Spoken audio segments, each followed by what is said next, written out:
This is not a test.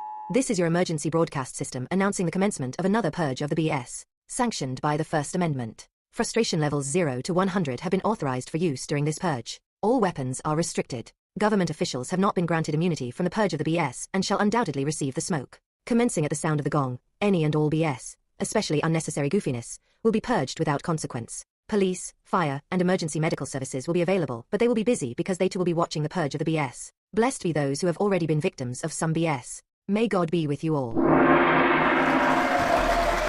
enter any home we want, and we will not. His warning is our will on this fine night. Don't force us to hurt you.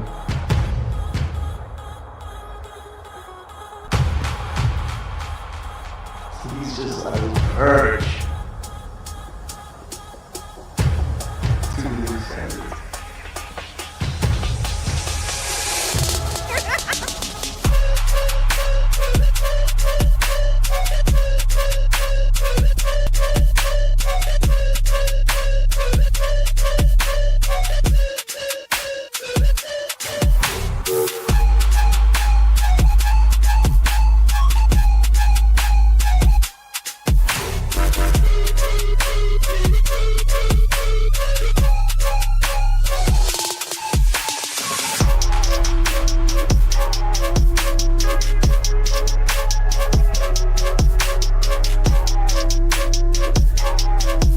They in here early. Let's go.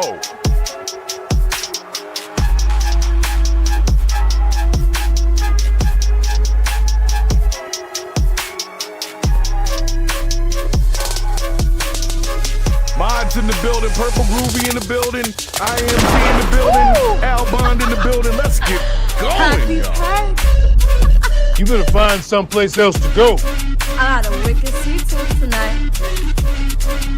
And I want my candy back.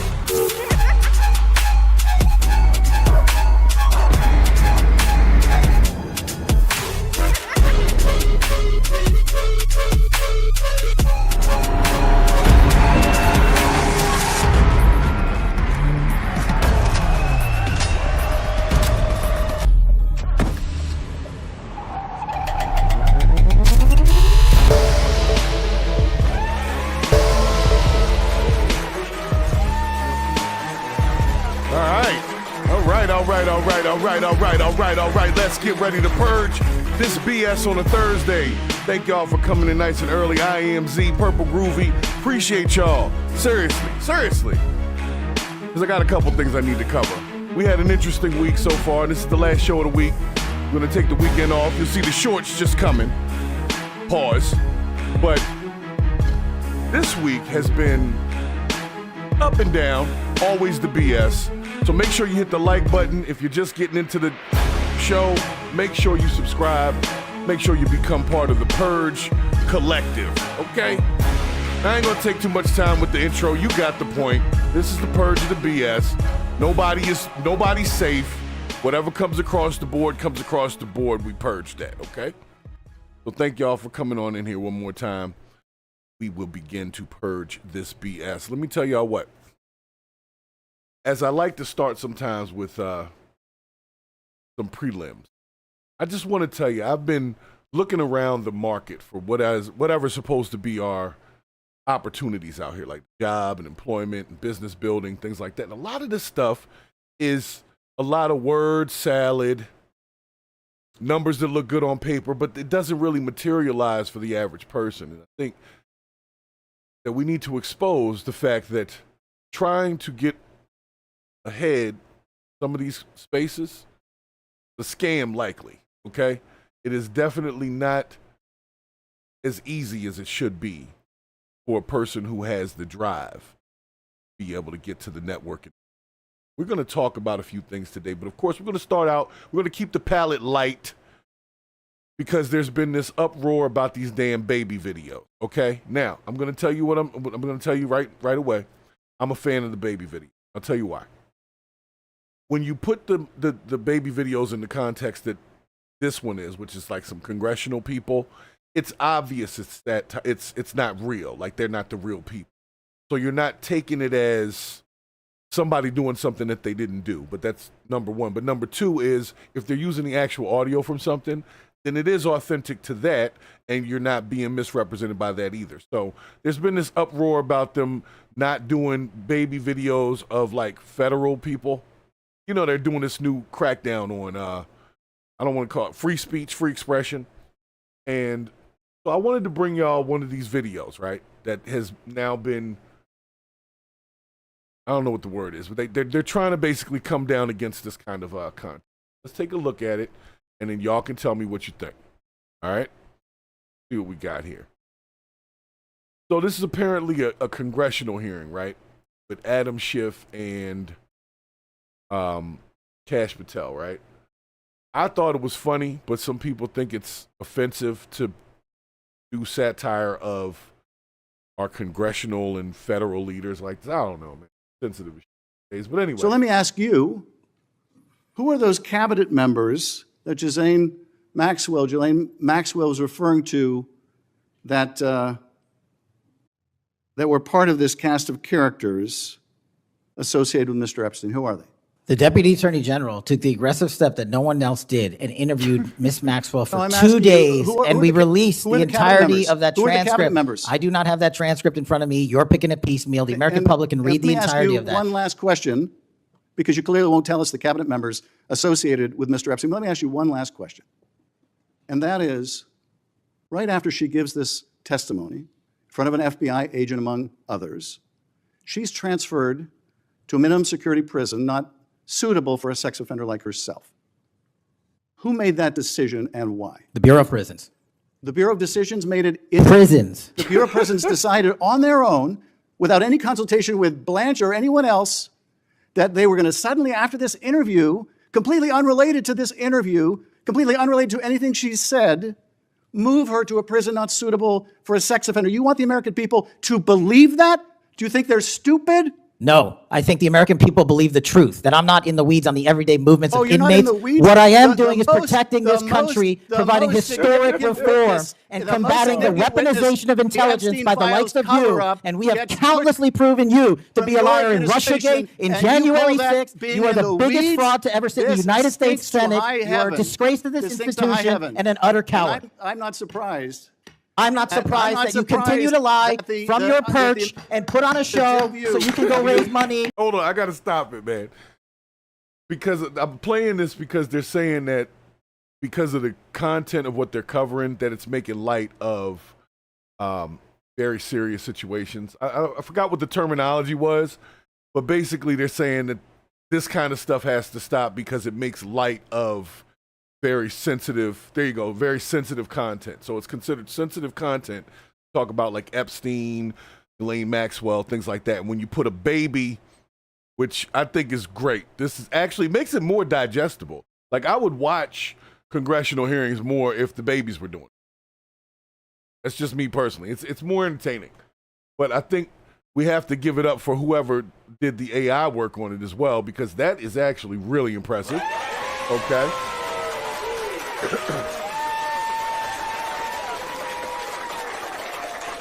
And so shouts to Diaper Diplomacy, name of that channel. They apparently have a bunch of videos like this, and there's been some uproar about it. I'll let this one finish, but I'm just saying this isn't like hate speech, but they're saying that it's making light of serious situations by doing this. For your And for good charade, reason. you are a political buffoon at best. Well, you can take an internet troll. Take it to the bank that the FBI is protecting this country and the state and citizens of California. We are bringing historic reform. Point of order. But all you care about is a child sex predator that was prosecuted by a prior administration, and the Obama Justice Department and the Biden Justice Department did squat. And what did President Trump do? Bring new charges courageously. And what have we done? Chairman, you sent take on the most control of the transparent situation. FBI director in history. Take control of the 33,000 pages of information to you. I challenge you to say anything credibly to the truth. Go ahead and run to the cameras where you want to go now. Wow. So nonetheless, I don't think they should be trying to cancel that. I think we've got 1,000 other things that, as far as things that we see on the internet, that people should be coming up against. I don't see why there's an issue. I think it's actually pretty entertaining. And like I told you, I love the baby videos. I think the baby videos are cool because you know it's not the real thing. You know it's not supposed to be somebody who actually exists at a certain point doing something that could be detrimental. You know it's supposed to be entertainment. It's kind of like how you know movies are fake, you know? But with some of the stuff on the internet, because it's not a movie and you're not assured that it's not fake or is fake, that sometimes you would see certain things and believe that they're true. For example, like when they had that, it was an AI of Barack Obama getting arrested a couple months back. That thing made the front page of the newspaper. But it was because some people didn't know that it wasn't real. Like, it was weird. But anyway, thank y'all for coming on in here and enjoying the baby video. But if they decide that they want to try to cancel this kind of stuff, I think we need to come up against that, because everybody else gets to come back and do what they're going to do. So with that, we got to talk about this secondary.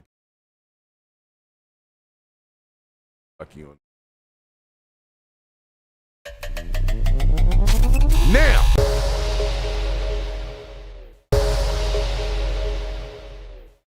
first of all, make sure you hit the like button. That's your responsibility.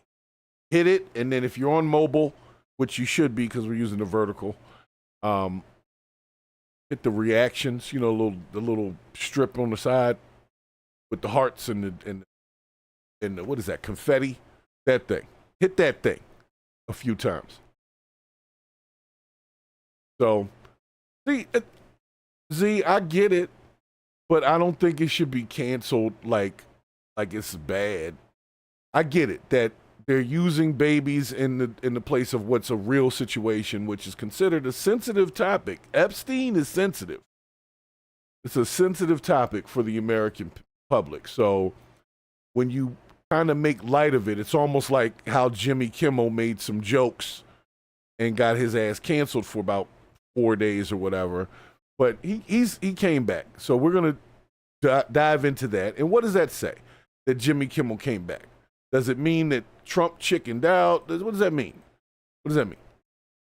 We're going to have to discuss that. Because I wasn't watching Jimmy Kimmel, so maybe this was a good PR stunt. Might have brought some extra views to him, at least for the most recent episode, because people just wanted to see what he was going to say anyway.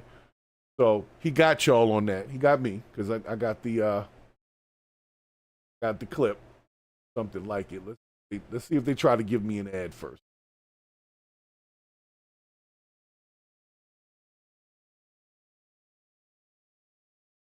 Come on, man. Do that.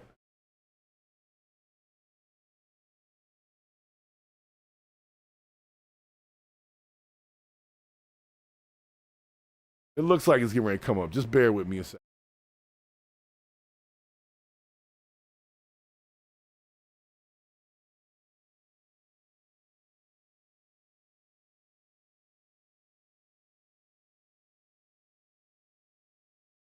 All right, it's doing something weird here. Refresh the page.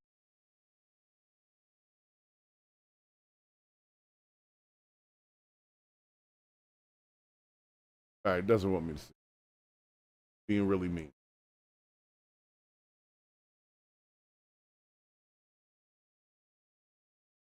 But anyway, let me just bring it over. I'll figure it out.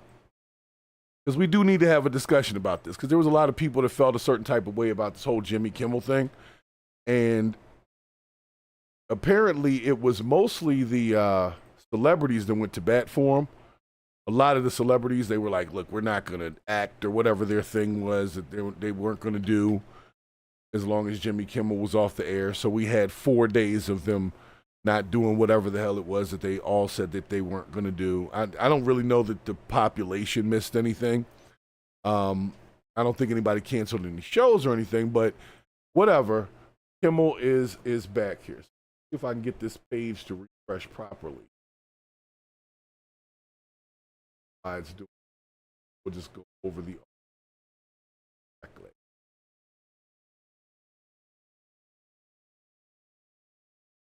know what? I gotta have this.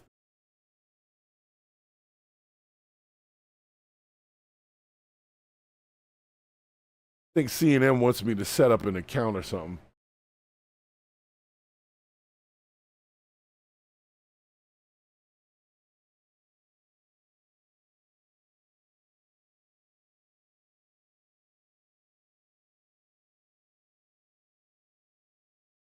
Flip play.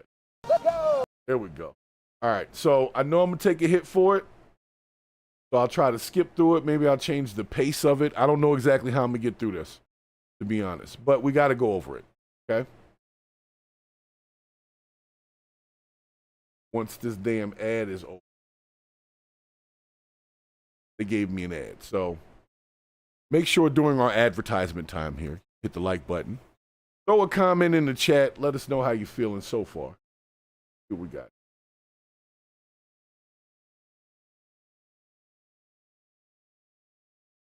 All right, let's do it.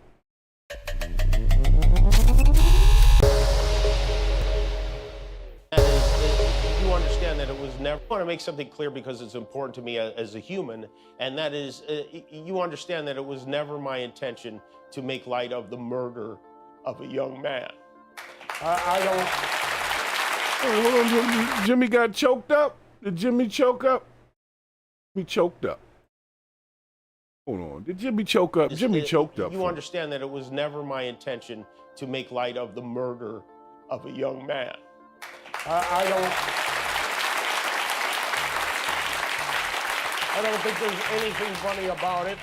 I posted a message on Instagram on the day he was killed, sending love to his family and asking for compassion, and I meant it. I still do. I've had the opportunity to meet and spend time with comedians and talk show hosts from countries like Russia, countries in the Middle East, who told me they would get thrown in prison for making fun of those in power, and worse than being thrown in prison. They know how lucky we are here. Our freedom to speak is what they admire most about this country. And that's something I'm embarrassed to say I took for granted until they pulled my friend Steven off the air and tried to coerce the affiliates who run our show in the cities that you live in to take my show off the air. That's not legal. That's not American. One thing I did learn from... Okay, well, let's unpack the first part here. Me personally, I never really thought that what he said was that bad. Like, it was probably more poorly timed than it was a poor message. Like, it was just the timing was a little off, and people were very sensitive at that point, like very sensitive. The wounds were very sensitive at that point. So it was just poor timing.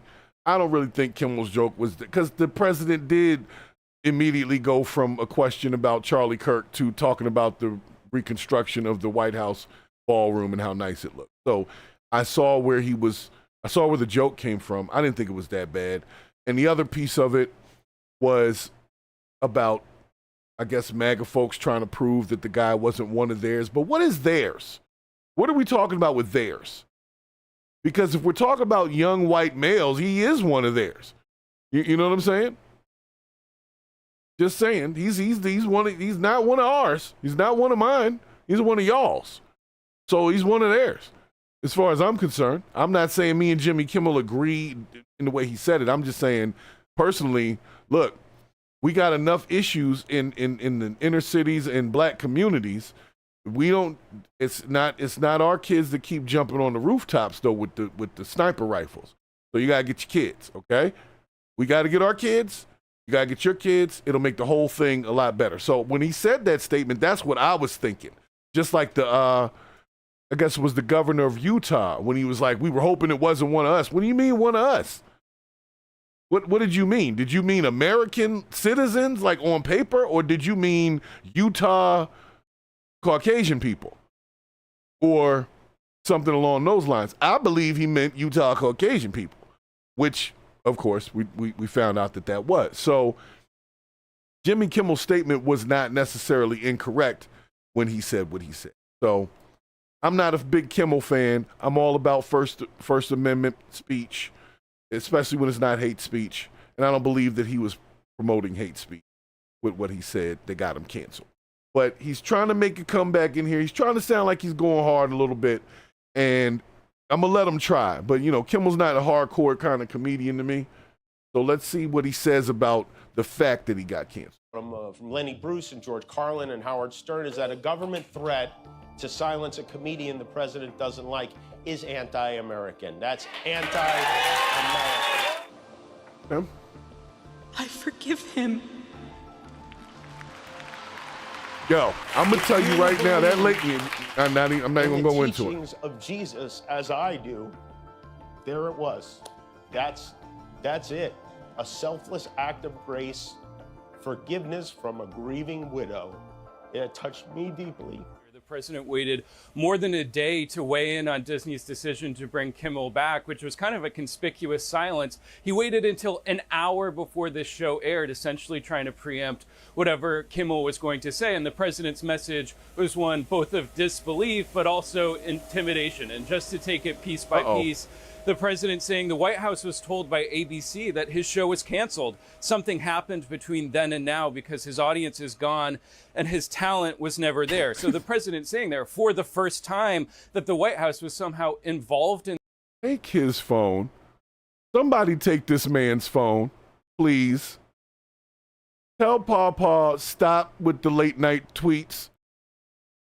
This is the president of the United States. And I get it. You got an opinion on it, but let's be real. Why are you, what is this, Truthing? Is this Truth Social? This is Truthing? What's good, no reply? I see you in the chat over here. So this is Truthing, I guess. So he basically he's not giving the endorsement to Jimmy Kimmel's return. And that's powerful. If the president says that your show is crap, I'm sure that'll resonate with a few people. It may not resonate with everyone, but he's not just saying, he's not even talking about the Charlie Kirk situation, really. He's just talking about the fact that the show sucks. That's the funny part about it, is what started this and what caused the problem is not even a mention at this point. That he says this, doesn't even mention that. He's just like, hey, his ratings suck. He's not funny. You know, he puts the network in jeopardy because he's doing Democrat garbage. Now, that's up for opinion. I don't know whose garbage it is.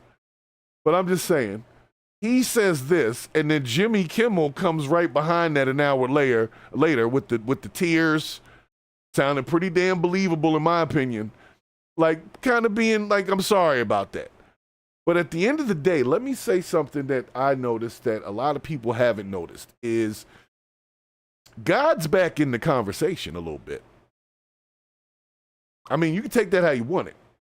But God's back in the conversation a little bit. I heard Jimmy Kimmel say the name Jesus on network TV.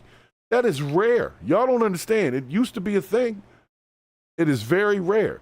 So he mentioned that. Then they had the turning point thing with the Charlie Kirk thing, and his wife is talking about she forgive the shooter that just shot her husband a week ago because of Jesus. So, hey, God's back in the conversation a little bit. I'm going to say that. I've heard a lot more about God and Jesus and stuff in the last week or two on network television and network outlets than I've heard in probably 15, 20 years. So if that's the conversation that's being had, you know what? I'm all for it. But somebody get Papa a phone and stop letting him send out this crazy stuff. But it is his thing. Like the True Social, it's like he owns that. So he's probably going to blend it in with this TikTok thing. But no, I don't think he should have came at Jimmy Kimmel like that. If you want to come at somebody, well, you know what? He said crap about Kimmel, but he blamed the network, which is the directed anger that you should have. The issue is with the network because he has no platform if the network doesn't give him one. So at least he kept it directed at the network, and his reasoning was because he doesn't like Jimmy Kimmel's content. So, but even so, get Papa phone. Stop. So the president saying there for the first time that the White House was somehow involved in these discussions about ABC and suggesting that they were told something completely different from what Disney was saying publicly, which was that this was a suspension. Now, the president goes on to write, he is yet another arm of the DNC, and to the best of my knowledge, that would be a major illegal campaign contribution. I think we're going to test ABC on this. Let's see how we do. And then pointing to the $16 million settlement that he received from ABC in their defamation lawsuit last year. Anyway, so Jimmy Kimmel returned to late night TV, and he basically, as you could see, he was well received, at least from his crowd. The internet, you know, some people are like, it was a fake apology. You know, it was generated tears, it was good acting or whatever. But at the end of the day, he still came back and he did apologize. So at least he apologized, but he apologized for people taking it out of context. He didn't apologize for what he said. He just was saying, look, I can't believe y'all took it that way. I'm sorry y'all took it that way. That's pretty much what he said. And to some degree, I agree with him. I don't think it was that serious a joke that he had to lose a 20-something year career with no backup plan overnight because the president didn't like his joke. So you got to think about it. When the president don't like your stuff, there's a bunch of people that just will go along with that. It's a way to get you canceled real quick. So they're basically talking about it. The show is important. What's important is that we live in a country that allows us to have a show like this. Not really sure what that means. And he talked about how people overseas say that we're lucky to have what we have. But basically, he also snitched them out and said that Trump has called for them to fire Jimmy Fallon as well. Let me say this. If you don't want people to not like you, you should not fire people all the time that obviously just don't agree with you. Jimmy Fallon is entitled to his opinion and not agree with the president, and Jimmy Kimmel as well. So I think we got bigger fish to fry than what's showing up on late night ABC TV. I'm just saying. But it is what it is. I mean, I'm glad to see that they gave Kimmel his job back, not because I watched the show, but I just thought it was, that was a bland and obvious, we're bending the knee for the president. Any other time, comedians say way worse shit daily all over the place. So obviously this was more targeted because President Trump does not like ABC anyway. If you ever hear him in the press conferences and stuff like that, he does not like ABC. So anything they do, he already doesn't like. So when that happened, I guess he tried to flex his arm. They initially bent to it. Then they said, maybe not, because enough of the actors and other people came up and said, no, we're not going to have that. So maybe if we get that kind of response to other things, we might avoid additional BS. Okay? We'll see. We will see. All right, let's keep it going.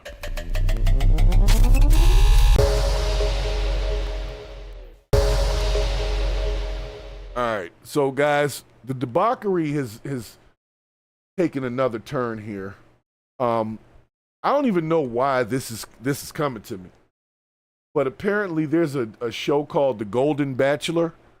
I don't know if you guys have ever seen it. I don't know. So it's The Bachelor, but it's like an old dude who's got some money. So it's like a sugar daddy show. A sugar daddy show. There you go. At least from what I gather. Because you can't be the Golden Bachelor and not have no money. Like, they're not gonna have the Golden Broke Bachelor. You gotta have a couple dollars to be the Bachelor. They don't just come out and randomly select some dude out of nowhere, right? But this guy named Mel Owens, he basically got on there, and I guess he was doing his prelim, what I'm looking for in a woman interview, and he said something and pissed off a bunch of ladies, and he had to come back and apologize for it. So it looks like what he said was that he didn't want anybody over 60 years old, and they came back. They came down hard on him. Let's just say that they came down hard on him. So let me bring this story over here to you. All right.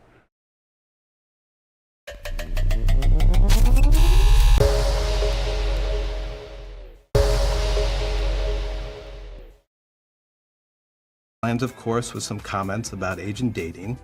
You since apologized. If they're 60 or over, I'm cutting them.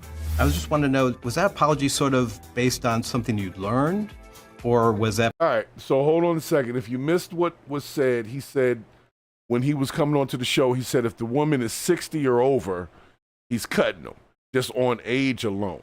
Because he's looks like he's in his 60s, and he probably just don't need somebody that's old like him. I don't know. That sounds like a preference. I don't think it should have been a bad thing, but okay. You're on the Golden Bachelor. You got your little money. Why not get you something around 45, Get you a 45 instead of getting you a 60, I don't know. I think that was just preference. But you know what happens? As soon as you say some shit about preference, even as a 60-something-year-old, most 60-something-year-old guys wouldn't even care if somebody had a problem with it. They'd be like, I'm too old to care. But this guy apparently cared. So I just wanted to make sure you heard what the problem was. He said that, and the women came down. Something you'd learned, or was that because there's a social media PR fire? My friend, who I went to school with, she's my age, at the time 65. Jay Coleman, what's up? I see you in the chat. She said, what are you doing? I go, I made a mistake. She goes, yeah, you have to reconcile, what are you talking about, right? So she made me realize, hey, what you did was just way out of bounds. All right, pause it again. So what you said, what you felt, and somebody that was a friend from high school hit you up in the DM or whatever, this friend who apparently is very close to you and probably is single, that you're not trying to get with, and that person told you to come out and say that you were wrong. Now, you're 60 years old. Most opinions at 60 don't change like that. That means he feel that way. But he felt bad about how it made his friend feel. So to him, it didn't matter, you know, coming out and saying an apology, because what does happen is if you say stuff like that, you cut yourself off from a certain group of women who may or may not still be in the game.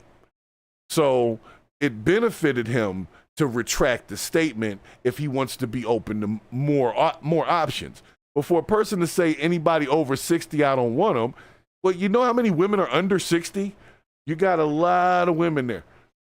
So I can't fault the guy for his preference. And I will say, if you feel like that, bro, stand on it. There was nothing wrong with standing on it. Your friend could have came and said, hey, this is how I feel about it. And you could have said, hey, I'm sorry, but you would have got cut too, ma'am. I love you from high school, but I'd have cut you too. And then you stand on that. You don't come back and be on some, well, she taught me that at 60-something, she ain't teach you nothing. You just thought about it, was like, you know what? I could probably get more options doing it this way, and I don't want to be known as like a jerk to the women because I said anybody that's over 60, I don't want them. But it sounds reasonable. He's like 65, so maybe he don't want nobody over. That doesn't make any sense that they would be that pissed. But what doesn't make sense is if you're a masculine man, you got to stand on your shit. And if that's how you feel, that's okay. That's not cutting the rest of the population out from having a man. They just can't be with you. And you can stand on that. Jesus. What he did was just way out of bounds. Now, there were rumors that you might quit or be replaced. And I just want to know, did you ever consider dropping out? Was that ever close? Those are rumors. Just rumors. I never contemplated stepping away. Never did. And I'd have to imagine the Golden Bachelor producers probably had a word to say or something like that. I don't remember exactly the conversation, but they stood by me, and thankfully they did, and I had a great time, and appreciative of giving me a second chance. Is your ultimate goal is to find love, or are you looking for marriage, or? I think love is always is a good thing, right? I find it interesting how he separated love and marriage. He said, are you looking for love? Are you looking for marriage? As if the two things cannot be connected to each other.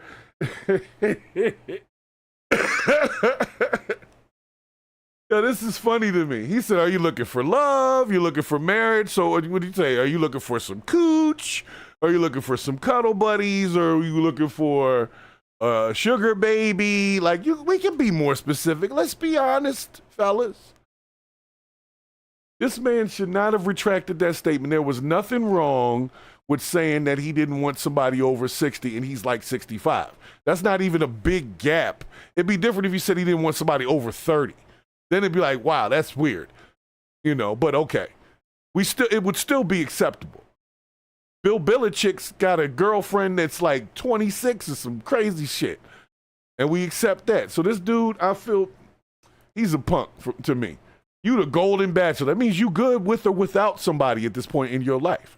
So what you're not going to do is change your standards because somebody on the internet or some old friend from high school said something. Nah, they threatened that check. Somebody that was a producer for the show was probably like, hey, I'm 60. And I don't appreciate what he just said. And that's probably what happened because, nah, I don't give a damn. And not at 60. You're not going to tell me nothing about my standards or my preferences at 60 or over 60. I want what I want. If it ain't what I want at that time, I ain't got much time left. Why would I want to spend it with something that doesn't make sense? So I get it. If this guy's got a little money, he's trying to have himself a little lady, he didn't want somebody over 60, I don't see why he couldn't have just stood on that.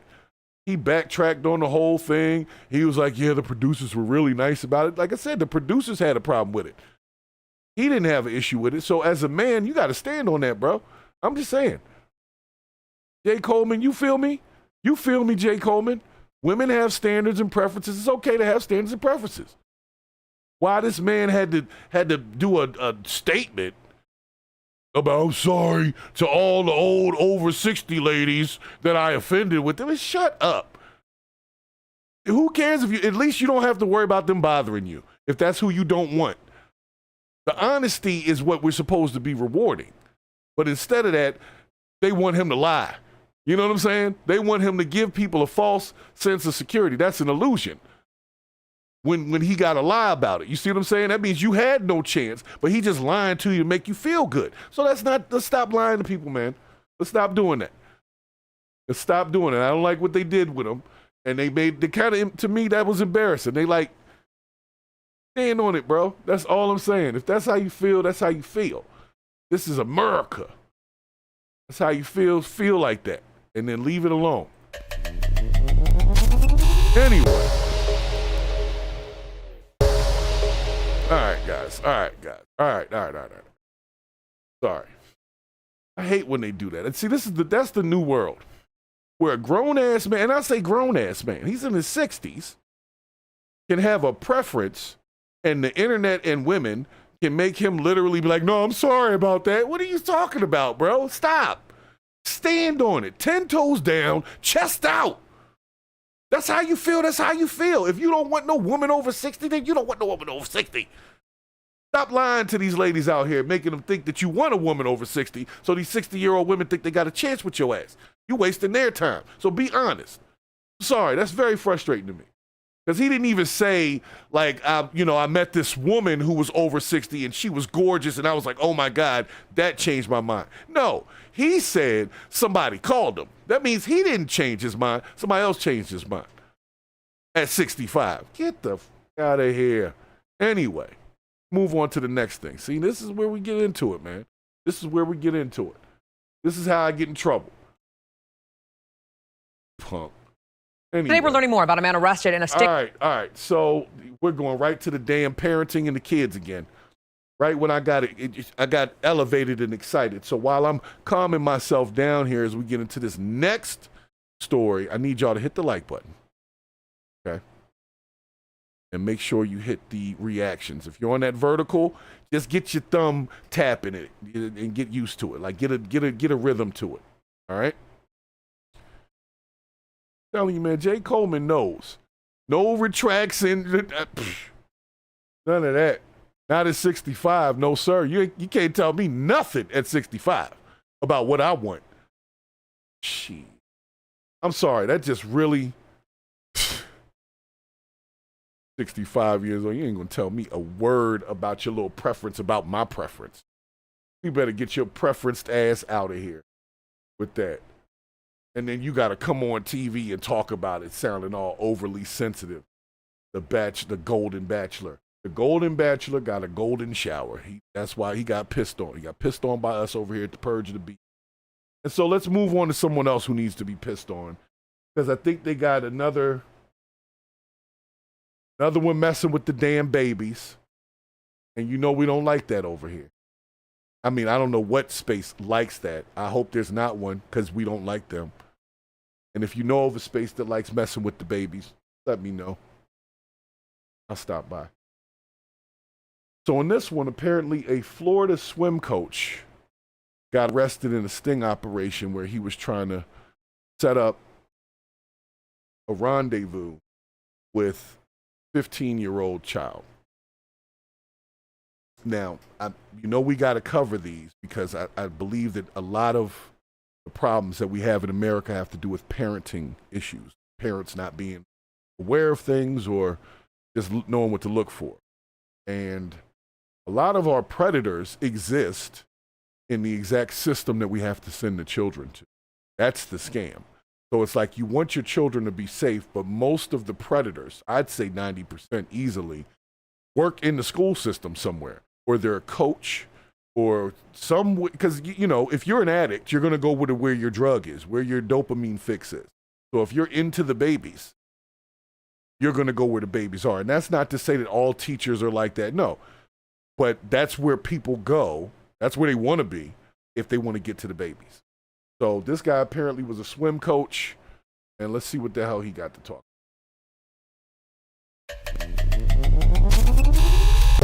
Sick of this shit.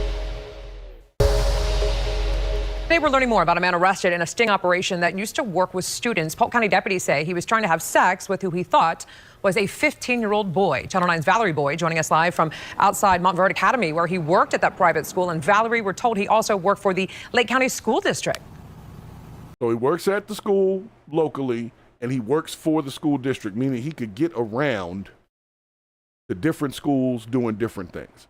They didn't even say what he did. Well, I guess he was a swim coach. So once you coach for the county, I guess, you can coach at any school in the county. You get a certification that says, I can coach all over. And so he was running around. And you know what? I'm going to just let the little story play.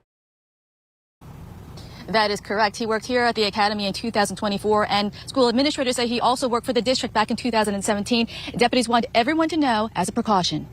Polk County deputies arrested 40-year-old Trey Taunton after they say he sent social media messages to an undercover detective posing as a 15-year-old boy. According to investigators, those messages describe the sex acts he wanted to perform. Investigators say he told deputies he was a psychotherapist for family life counseling, and prior to that, he was a swim coach and guidance counselor at Montverde Academy. A guidance counselor. What were you trying to guide these children into? You know what? Lake County. Taunton faces charges including traveling to meet a minor, use of a computer to seduce a child, as well as attempted lewd and lascivious conduct. A Montverde Academy spokesperson says he has not worked at the private school since 2024. They released a statement saying, in part, during his time at MVA, we received no allegations of improper conduct, and he was employed only after passing a level 2 background check, as we require of all employees and coaches. Certified. And Taunton pleaded not guilty in court to the allegations. Meanwhile, again, deputies say if you had any suspicious encounters with him, definitely give him a call. That if you know this man, Trey Taunton, and you've been in contact with him, you need to let the police know, because he is now in custody and they think he did a little bit more. But what I want you to hear is, up until he was caught texting, basically a minor bot. I don't know what to call this, because it was a federal agent posing as a 15-year-old boy. Now, how you make the wormhole dig into, I'm going to impersonate a 15-year-old boy and get on the internet, whatever server they're on, Discord or YouTube or Facebook or Snapchat, I don't know.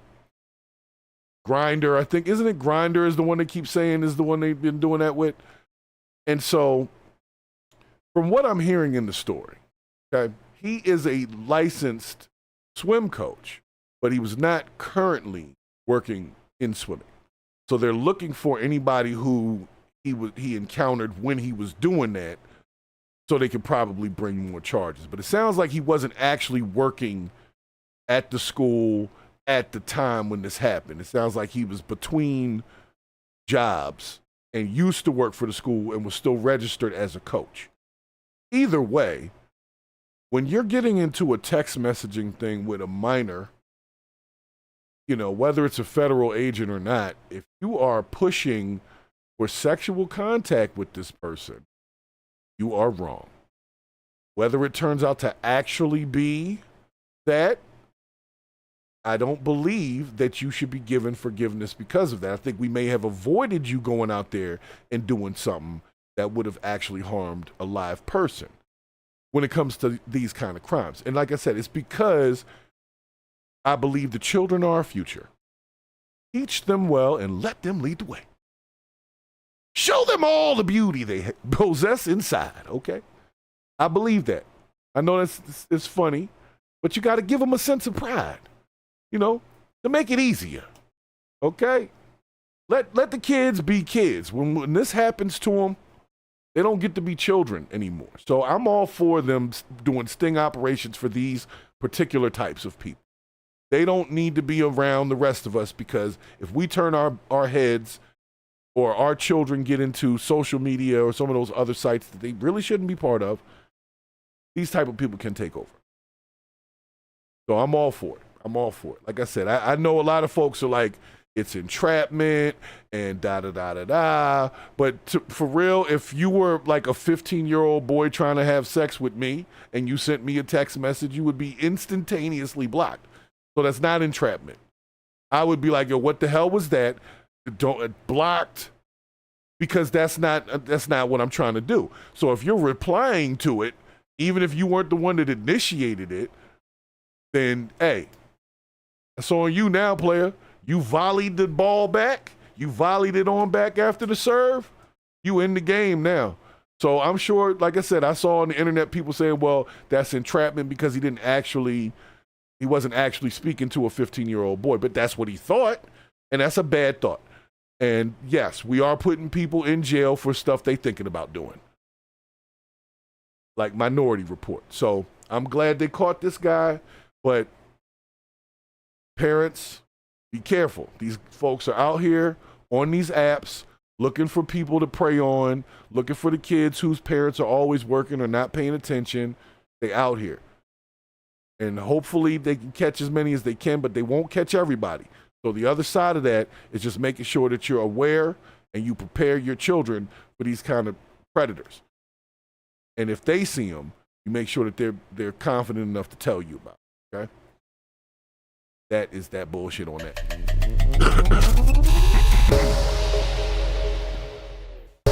All right, so oh boy, this one looks crazy. This one looks crazy. All right, guys, we got one that looks crazy here. It says lunch break crash out. So that normally means that someone crashed out on their lunch break. I'm just guessing, but lunch break crash out sounds like a crash out during. Breaking just into the newsroom. You know what? Before I move on, I got to address Al Bond and his comment in the chat there, saying that it's probably best to catch those kind of people before they do something. And you know what? You are 100% correct on that. You are 100% correct on it. And the reason why is because when you do that to a child, those scars internally, mentally to the child go on for the entirety of that child's life. So by stopping that guy from doing something before he does it, we're not allowing him to possibly destroy someone else before they even have a chance to live. So that is an awesome comment, and I appreciate you, bro. I'm all for it. I'm all for it.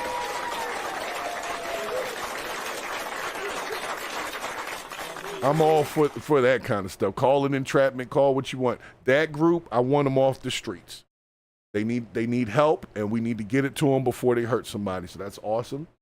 But this other situation is even worse. And I apologize. This one apparently is a little graphic. So seems like a gentleman found his wife or his girlfriend in bed with another gentleman as he came home from work for his lunch break. Now, before I get started, the caption is telling me that. I don't want to take it too far, but let's just be honest. If you're coming home from work on a lunch break unannounced, you already know something's up. You know what I'm saying? You already know something's up. If you're coming home from the lunch break unannounced to the house, obviously you're with your lady. She knows your schedule. If it's normal for you to come home at lunch break time, she's not going to do certain things, right? So if you're coming home during a lunch break, obviously something's up.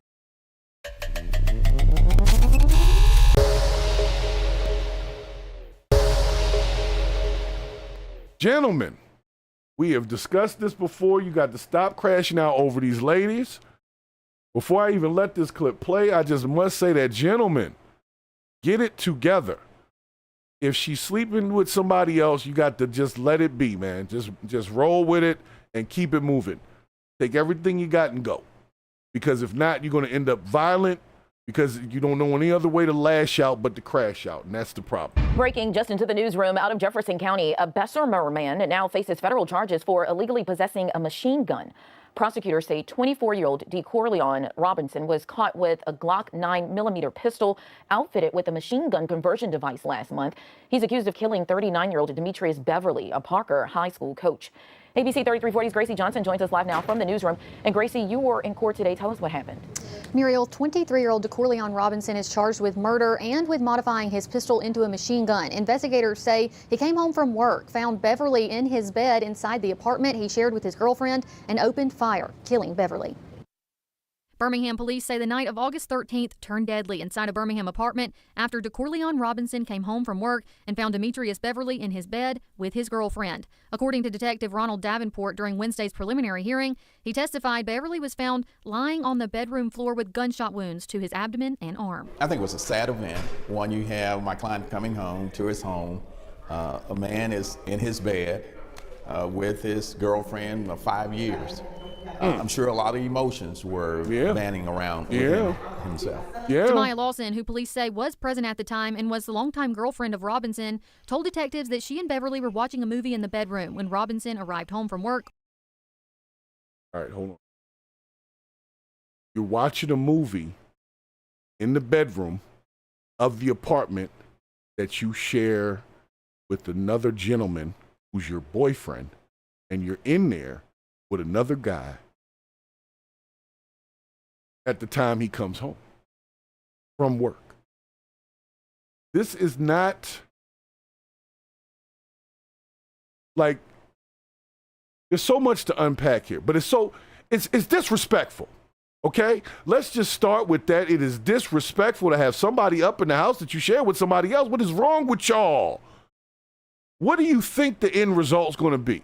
Even if you don't catch the dude in there right away, it be something. You leave a damn shoe behind like Cinderella. Something. And same for fellas. Be cheating on their lady in the house that they live in. Like, she's not going to notice the other hair that ain't hers. Like, this, it's the dumbest and most disrespectful thing. Like, I'm not trying to empower you guys to go cheat on people. All I'm saying is, go get a hotel. Go get a hotel. Why do you want to be at home? You know emotions are running. If a person is paying for this space, so I'm paying for the space that you cheating on me in, at least when you get a hotel, that's like your money.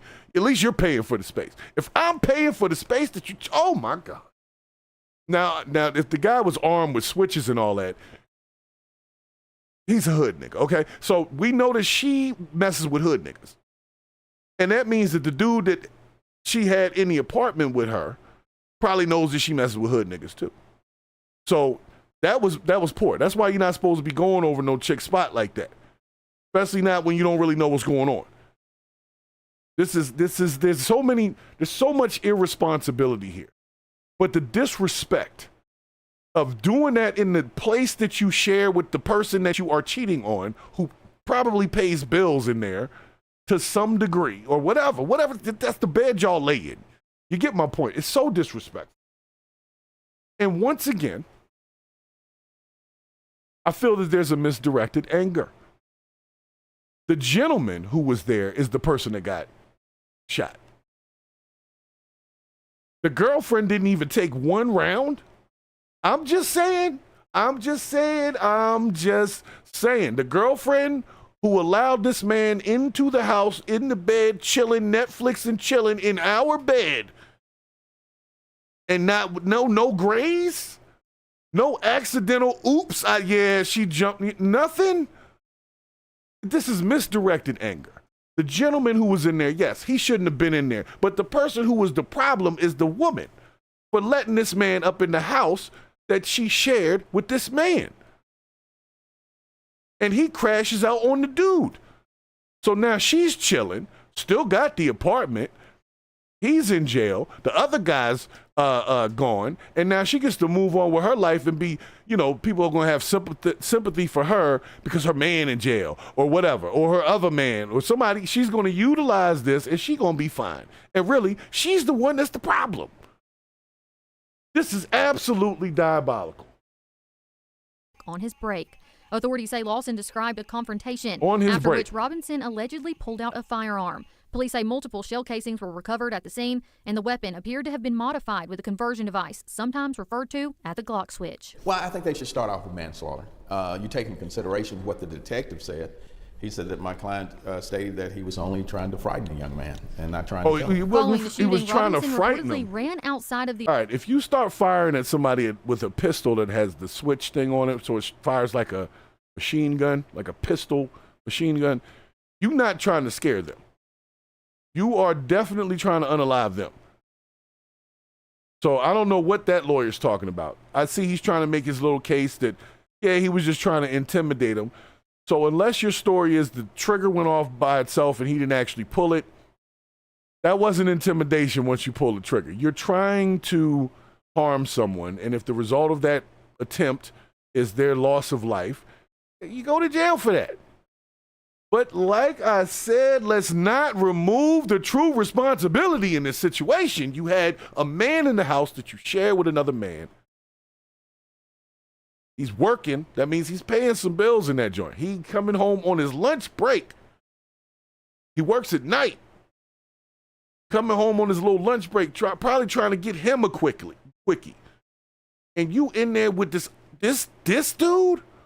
Like I said, everybody probably, there would have been so many shots rung out that pretty much it would have been everybody. I don't see why he just decided on this guy. He must have had a previous issue with the gentleman specifically. Like maybe he told him, yo, I'm gonna get your girl or something like that. And it was like a personal beef in that direction. I don't see why, if you're gonna do that, if you're gonna come in and you're gonna shoot up stuff, hey, take everybody out there. Take everybody out. It's all under the same emotional thing, and you can eliminate all of that. And I know YouTube's gonna say I'm promoting violence. I'm not saying that. I'm just trying to say that the anger was misdirected, and it should have been more on the woman than the gentleman. That's all I'm saying. Okay? The apartment Don't later come cancel instructing me Lawson over to call 911. And police say the gun was recovered behind nearby garage buildings. Being in your early 20s, I can imagine you would be kind of nervous. You've taken someone's life. You're on trial for it, so you have something to be nervous about. Robinson appeared in court today while on bond, and the judge ruled the case will now await action of a grand jury. Bail amounts for both charges remain unchanged.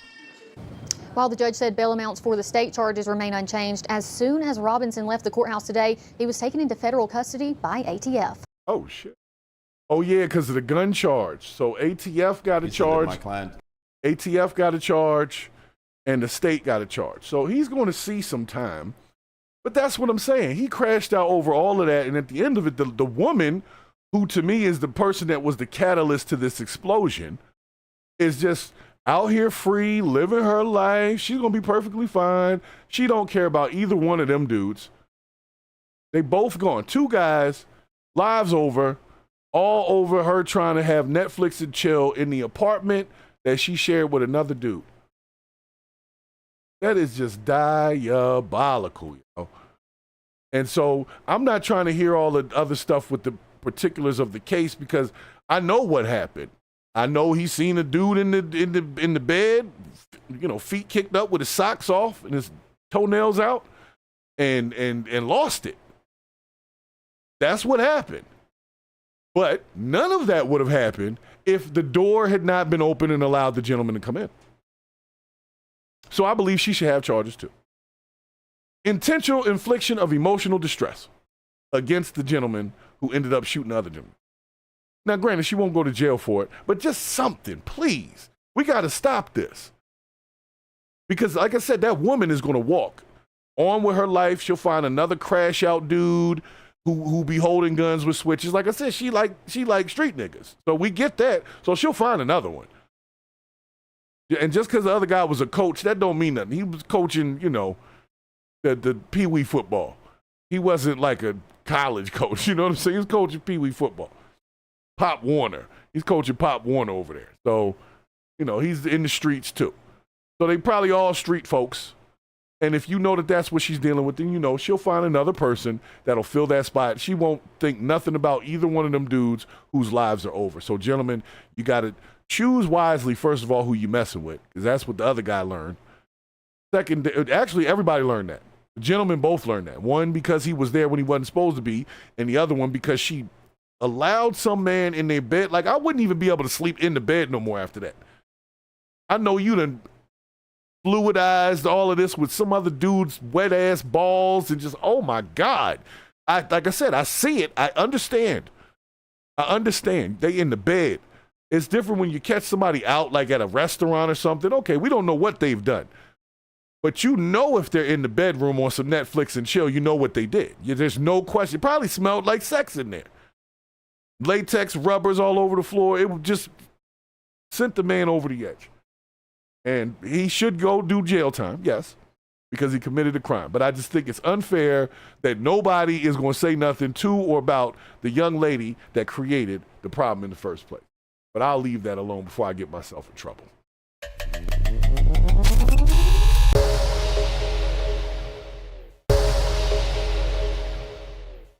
Utter disrespect. What it is. Just disrespectful. And I don't like that. That's all it is. I'm sorry. I get passionate about stuff. I don't know them people really, so I'm not that mad. I don't really know. That guy might have been a horrible guy. Maybe, I don't know. All I'm saying is, fellas, you got to choose wiser than that. I'm come home on your lunch break? Oh, my goodness. Trying to text her. She ain't answering back, All right, guys. So let's move into this conversation that has brought me to the internet today. That initially I thought was I thought it was a troll, because I have been asking for someone to hold Google and YouTube and some other people accountable for certain suppression and censorship, right? And what I found, I did a study on some metrics, and I found that there was a certain percentage of channels, so on and so forth, that were muted from the algorithm outside of their subscribers, which mostly were coming from the shorts feed, right? And apparently that was anybody that spoke against the president, any administration, to be honest with you. So if you speak against the current president, Google and Alphabet is who owns Google, which is connected to YouTube, and you know the rest. They were instructed to suppress a bunch of information and suppress certain content creators and certain conversations at the behest of the federal government. So apparently they wrote a letter to Jim Jordan, who is he's like the chairman of the House committee. They wrote him a letter explaining this and basically said that they're going to let off a little bit. So I'll let y'all see a little bit of the text, and we are going to go from there. So let me see. Alphabet has spelled out the BS. So my question is, has anybody, I know I have, but I don't know how many other people were susceptible to basically what I call the box-in. The box-in is where you throw a bunch of different topics and stuff out, right? And you see what the algorithm starts pushing you backwards into, what gets the most push, what topics. It's not natural like you think it is. It's because the algorithm wants people to discuss certain topics. So it's not that everybody just wants to talk about something. It's because the algorithm wants everybody to talk about it. So you think it's organic, like because a lot of people have interacted with certain content, they get certain other content. But that's not how it works. If they want you to speak about a certain topic, they box the results in, so you only receive certain results.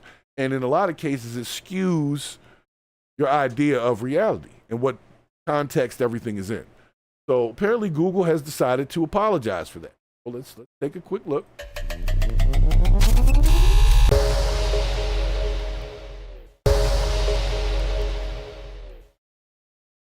So nonetheless, they sent this letter, a statement of facts from Alphabet, and basically they said that the Biden administration and Alphabet during the COVID-19 pandemic,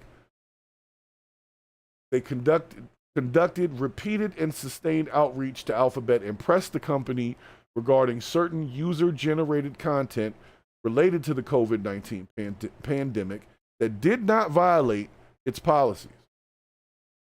While the company continued to develop and enforce its policies independently, Biden administration officials continued to press the company to remove non-violative user-generated content. So it's not AI, it's real.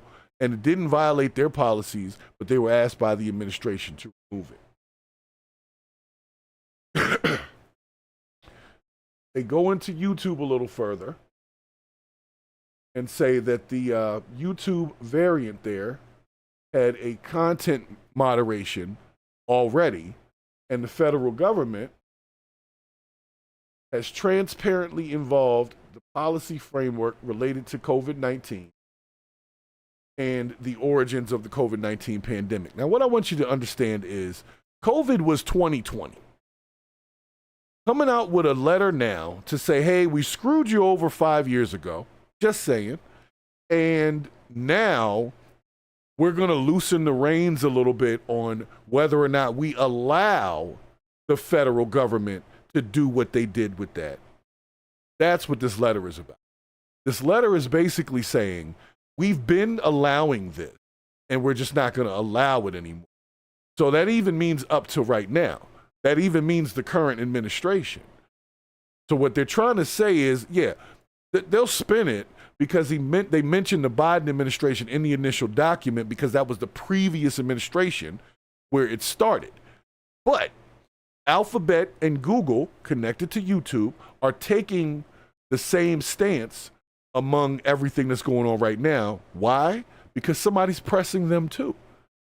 So instead of saying, hey, right now you guys are pressing us and we're not doing that, what they said is, we're going to admit that we did it before and say that we're not going to do it again. And what that covers is the current administration. So the current administration can't say, well, we want you to do this for us, if they've already said, well, we're not doing that no more. So what they did was they backtracked it a little bit to push the blame somewhere else where you can't go back to right now, right? So that they can try not to suppress content that might be positive or negative, depending on what the algorithm they are using is asking for, positive or negative to the Trump administration. You'll notice recently the Trump administration has been making moves when it comes to positive versus negative coverage on media outlets. Well, YouTube is no longer just a website. People go there for news. So they're considered media outlet. So they now have to follow the same kind of, I want to call it a grift.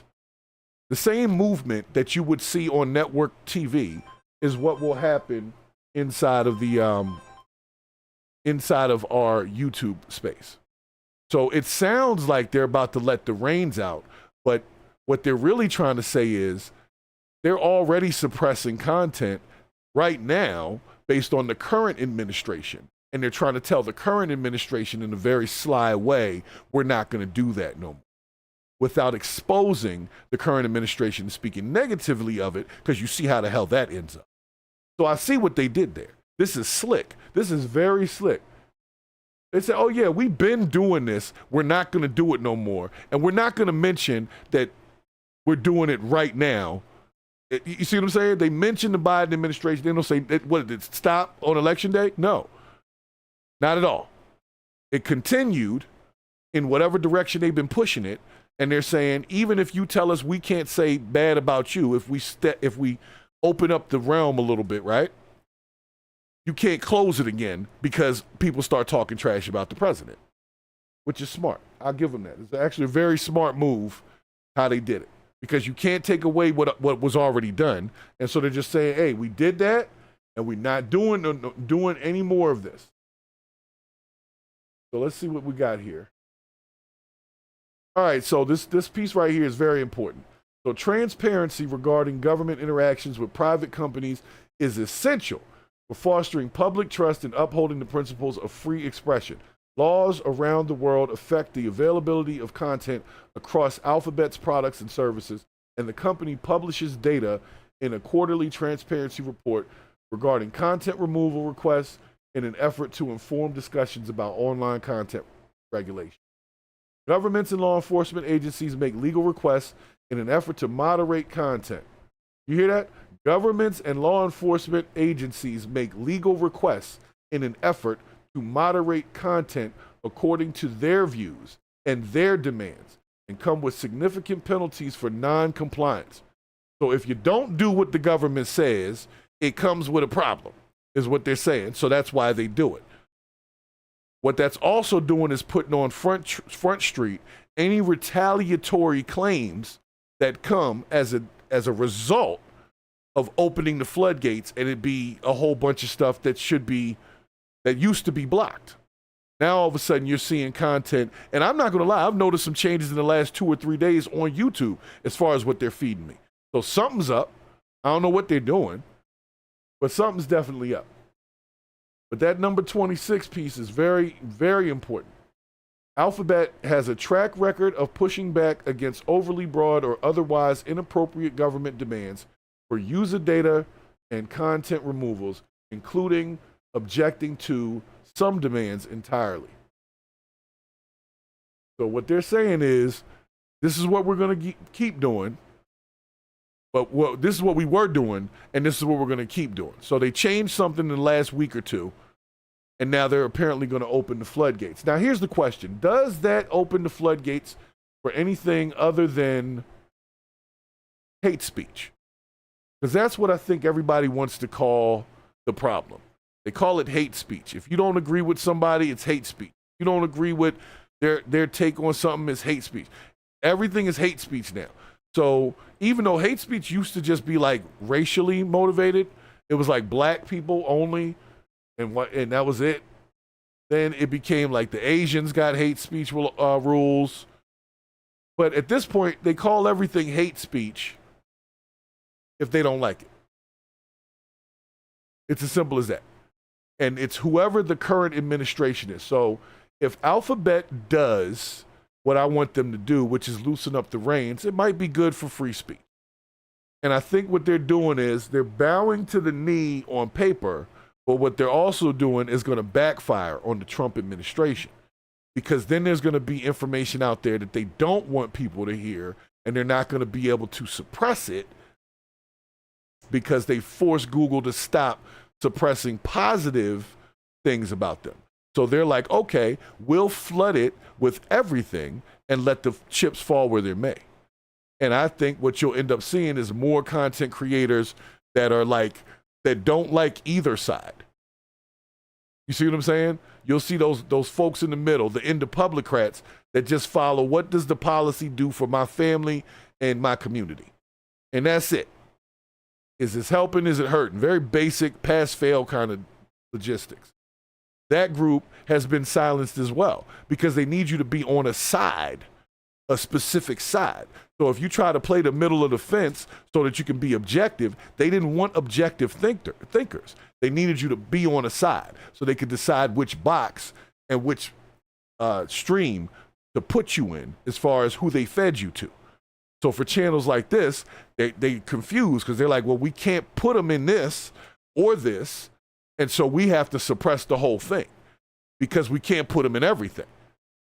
So we'll see what Google and them do. We'll see. I think there's a small crusty layer of BS on the top of it, though, personally, because what you're telling us is you've been censoring shit. And what, am I supposed to trust you now because you wrote a letter to Jim Jordan? Jim Jordan don't get to come down and audit your servers and shit. So you can say whatever you want on paper, Alphabet. I still don't trust them. I know they got too much going on. They got a monopoly on information. They block me from being able to fully search the internet. The internet should be for everybody. I do not need my own search engine preventing me from pulling back information. And that's what it does currently, if you didn't know. Okay? You are fed your feed. Don't get it twisted. None of it's random when you do a Google search. Some of it has to do with relevance. Some of it has to do with location. Some of it has to do, like the results. Some of it has to do with promotions that were paid for by companies in the area so that they can show up on your damn Google search. It's a whole box that they push you in. They want you to buy certain products. Amazon is not the only place that sells things online. But when you go look for a product online, the first few results are going to be like Amazon, Walmart, all the companies that pay to be first on there. But there's 1 million businesses that sell things online that you're probably looking for, and they are suppressed. SEO won't pick it up and say, oh, you're looking for a nice t-shirt? Hey, go to freemanservices.org/shop. They have a whole bunch of t-shirts over there. And you see what I'm saying? Won't even unless you pay for it.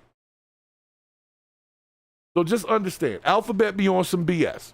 And I've been on their ass for pause, but I've been on to them for a minute. But unfortunately, they have the largest forum. They have a monopoly on it. They got YouTube. They got Google. They got the SSO sign-ins for everything. And we're stuck with them. They got Android. You know what I'm saying. So you can't get away from it, but at least you can be aware of it. All right?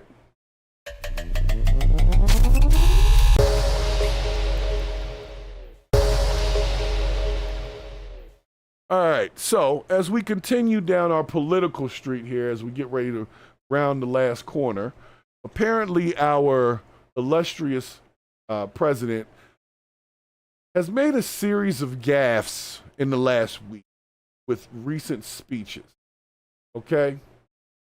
And basically,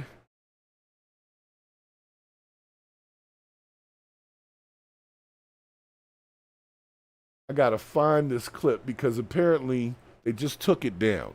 See, that's the thing. When you get stuff on the internet, sometimes within 24 hours somebody reports it and they take it down. But folks have been up in arms about President Trump's speech to the UN, and I'm gonna pull that up.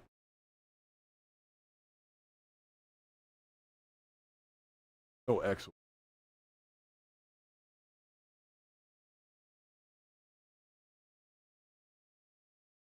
And while you wait, man, hit the like button. Hit it.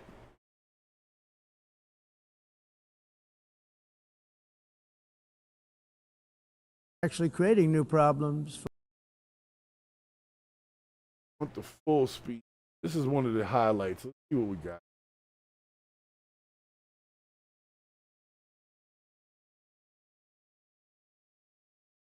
All right, we're going to just go with this one. This is like a minute-long clip here. All I know is people are saying that he embarrassed himself at the UN thing. I didn't watch the whole speech. Trying to figure out what he did, because he can be embarrassing, because he's off the cuff. He's kind of unprofessional at times. You know, he's an older white guy, kind of says what he wants, you know, stands on his opinions. And honestly, some of his opinions are a little weird about how he feels. So it comes across as pretty arrogant to most people, because he'll go into another country and be like, thank you for allowing me to come to your shithole country. Like he'll go to your country and talk shit about it. So if you don't know, that is who the United States has decided to roll with for the next couple of years. So none of it surprises me at this point. When they come to me and say, oh, well, Trump said something that pissed some people off. It's like, well, what? Isn't it a weekday? Like, isn't it one of the days of the week? Because he does that every day. He wakes up at 4 o'clock in the morning to piss y'all off. He really does. So let's see what this damn speech is about.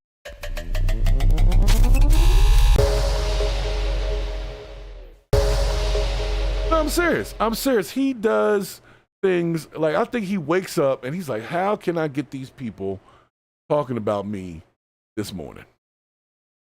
And probably talks to Caroline Levitt and says, Caroline, what can I do this morning to piss off at least 20% of people so I get everybody else talking? And so when they wrote the speech for his UN thing, apparently the teleprompter stopped working. And that's like the worst thing you can ever have happen at any Trump speech, is the damn teleprompter stop working. Because a Trump tangent is enough to get a disclaimer put under a video where it'll say, you know, certain topics are harmful to people. Like, you'd be like, damn, what is he talking about?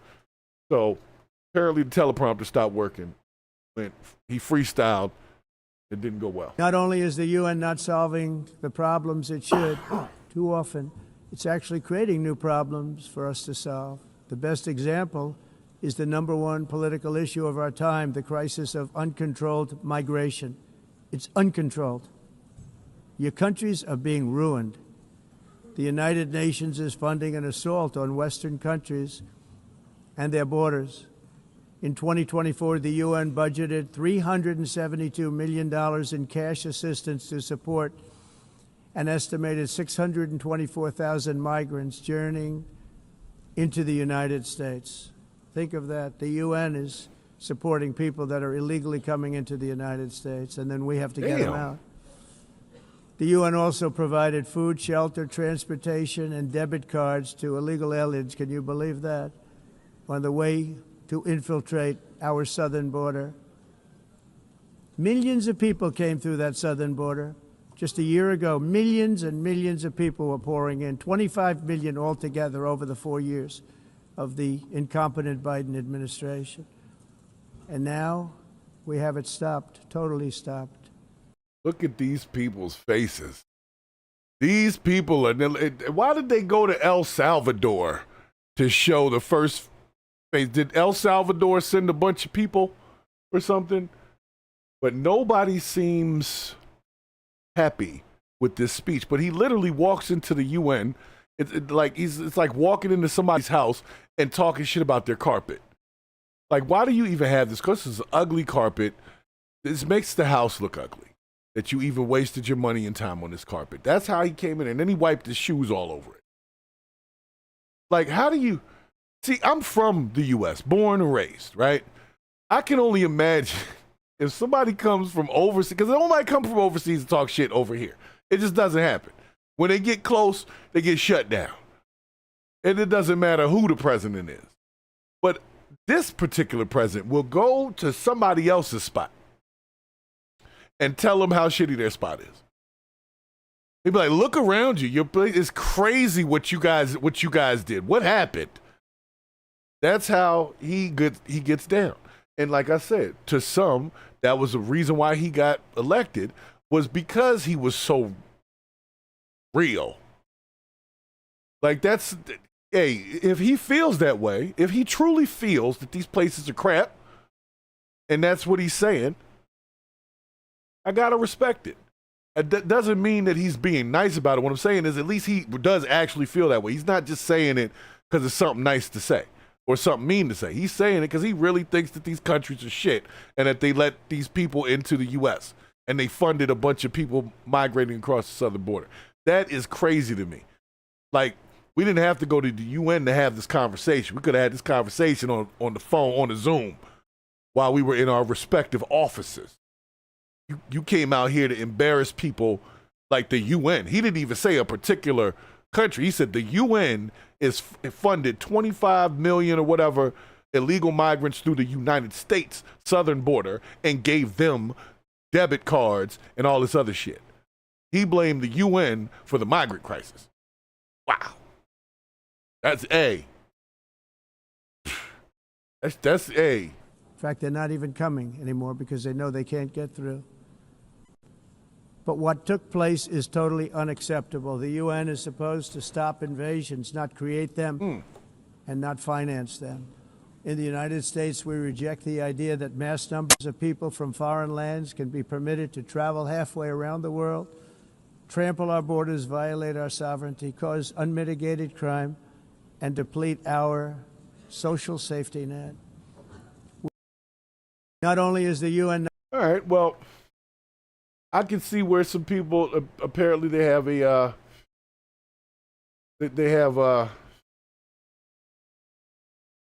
some opinions. Okay, let me see if we get to the teleprompter thing, because he basically shat upon them over the teleprompter too.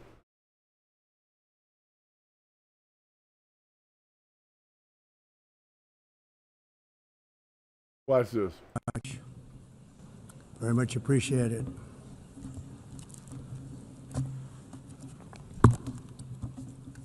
And I don't mind making this speech without a teleprompter, because the teleprompter is not working. I feel very happy to be up here with you nevertheless, and that way you speak more from the heart. I can only say that whoever's operating this teleprompter is in big trouble. Now, that seems well received. People were laughing. I bet they wasn't laughing when he said that second part. They were laughing at first. It was humorous because he didn't have the teleprompter. Yeah, they were laughing at him. Okay.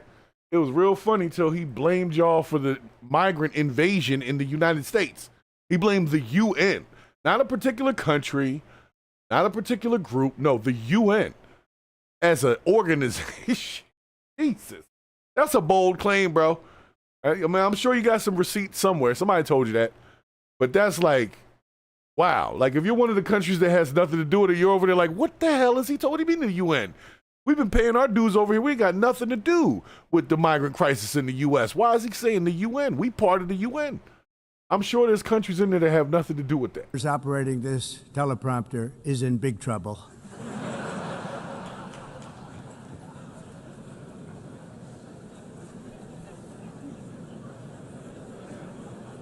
Yo, hold up. Did y'all see that look?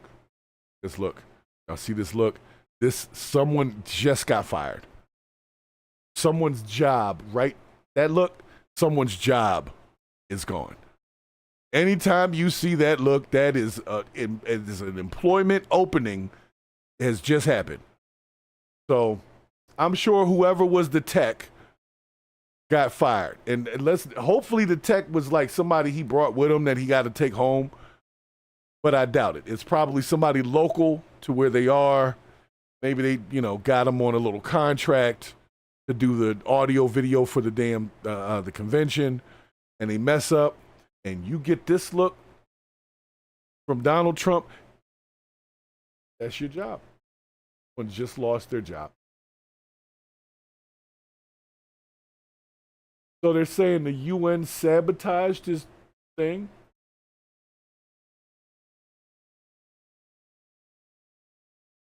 Let's see what we got. All right, because we got. When I don't like them, I don't like them. But we had finish it up, at least they're for talking. about 39 seconds. We had excellent chemistry. It's a good sign. But also in the past, Brazil, can you believe this?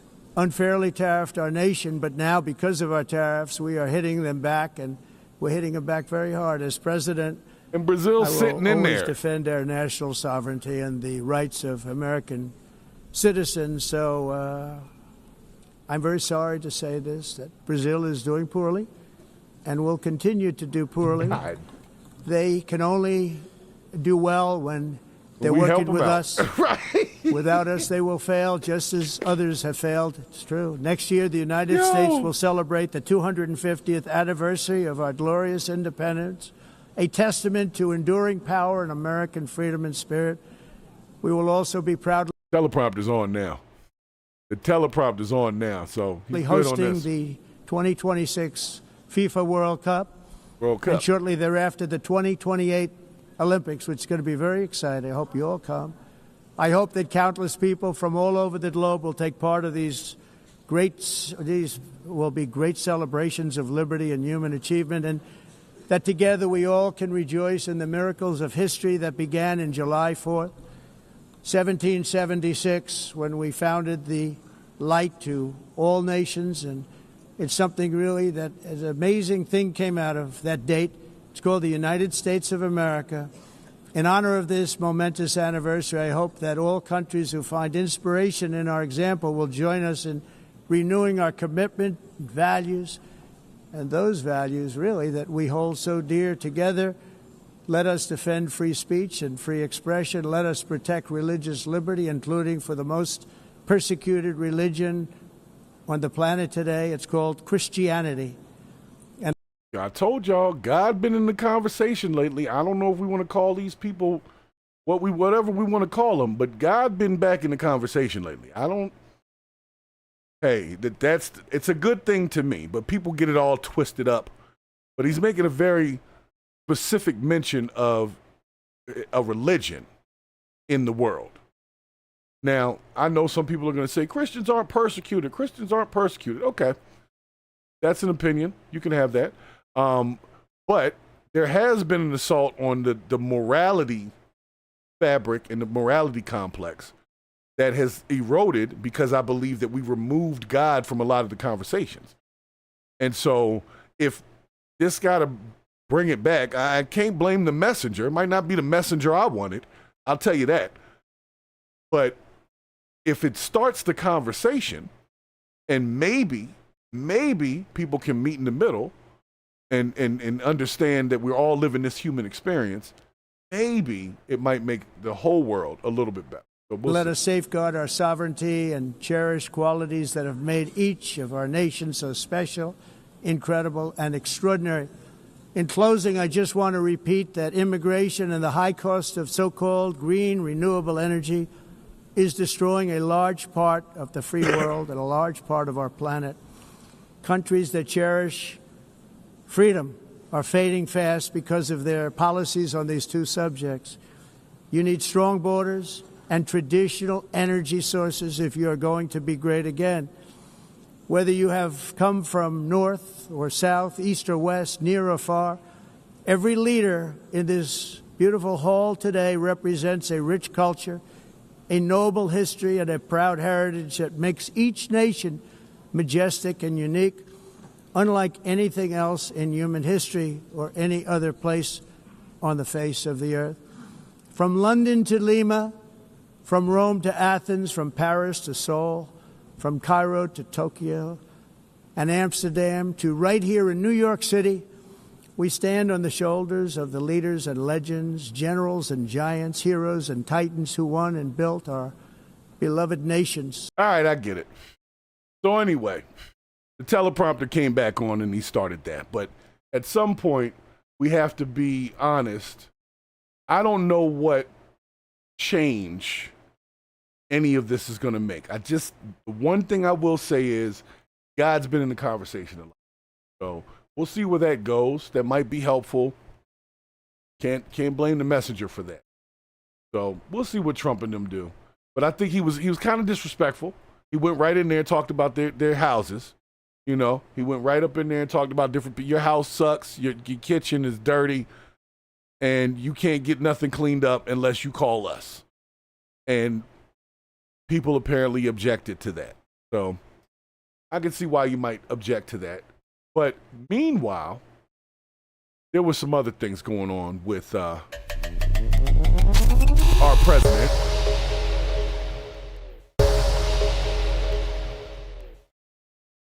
Yeah, there was some other stuff going on that y'all might have heard of, which is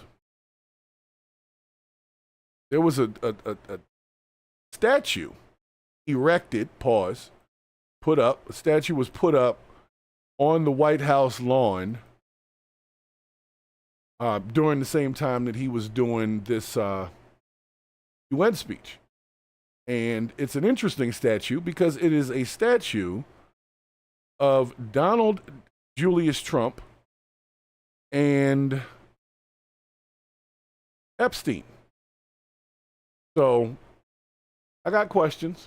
I definitely have some questions here because how are you going to just put a statue anywhere and nobody's like, they have an issue with it, nobody stops you? So they must have got a permit for statue of Donald Trump. All right, hold on. Let's see. We got a statue of Donald Trump and Epstein. It's called the BFF statue. Take a look. All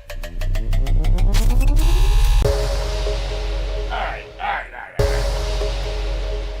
We're going to spend 2 minutes on this.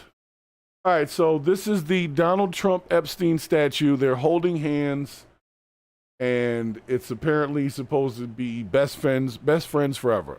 Let's hear the story. Statue of Donald Trump and Jeffrey Epstein holding hands is causing outrage in Washington, D.C. It appeared near the White House with a plaque celebrating. In honor of Friendship Month. You know how long it takes to make a statue? Anyway. Celebrating their friendship, an anonymous artist group called the Secret Handshake claims responsibility. Activists say it was timed for September's Friendship Month. It's a good reminder that we're not going to be distracted and that this administration needs to release these files. I mean, it's a message. You got to release the files or release what you know. I think it's kind of important to keep on highlighting the connection, but I wish they did a better job on the faces. President Trump blasted it as a waste of money, reminding reporters he banned Epstein from Mar-a-Lago years ago. The White House accused Democrats and the media of ignoring Epstein's crimes. Fox 11 weather. Okay, so, all right, guys. Let me back it up here a little bit. I think you can see the statue here. So we've got Donald Trump and Epstein statue placed on the National Mall, looks like. And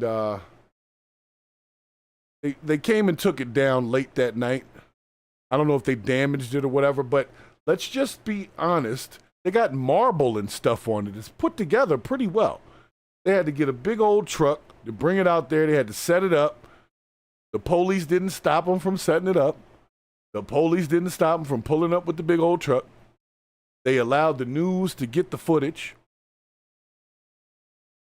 Then after that happened, they come back later in the night, take it down. That sounds like cinema to me. I wouldn't be surprised if Trump paid for it himself. Somehow, maybe he didn't even know he paid for it.